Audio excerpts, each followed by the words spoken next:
All right, so again, Nvidia set to open up at a fresh record all-time high. What did you make of what you heard from Jensen Huang? It obviously is good for Nvidia. Do you see it as being good for the rest of the AI trade? I think that it will be one, as goes Nvidia. Typically, we've seen over the last year goes kind of the market around high tech and certainly around AI.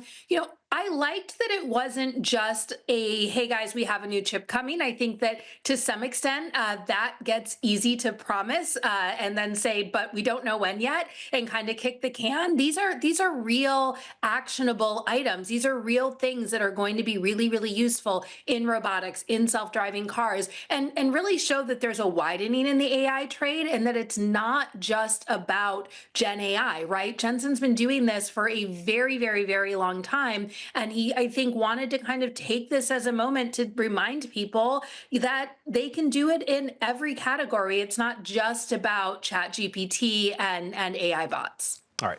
So you said it's a wait and see for the rest of this AI trade. Why is it a wait and see? I mean, what we heard from Jensen Huang, I mean, not surprising. He's very bullish about his own company and his own product. But he basically talked about the idea that AI chips are going to be inserted into other areas of the market, things like autonomous driving, gaming, which was a very interesting conversation he had. And then also, they're going to also put out their own mini desktop computer, which I thought was pretty interesting. Why isn't this just bullish across the board? Why do you have some reservations?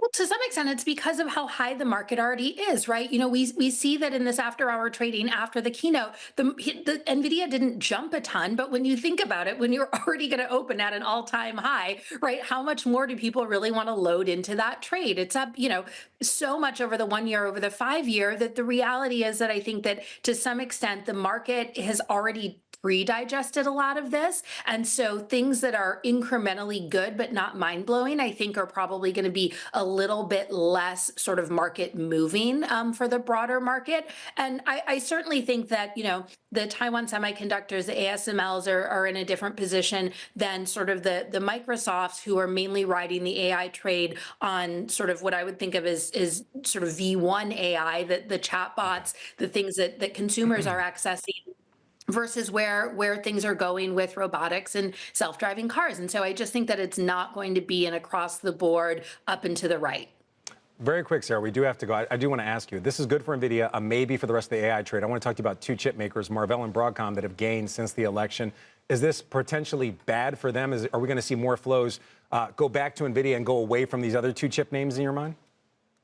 What we've seen over the last year or so is that once the market finds a new, old in most cases, these aren't new companies, AI company, they tend to double down on it for a while. So I would guess that Broadcom is going to have a good run. I would guess that Marvell is going to have a good run as long as their fundamentals can continue to be good. I think that the market has a lot of appetite for new AI names, and I suspect that those are going to remain kind of the darlings for a while.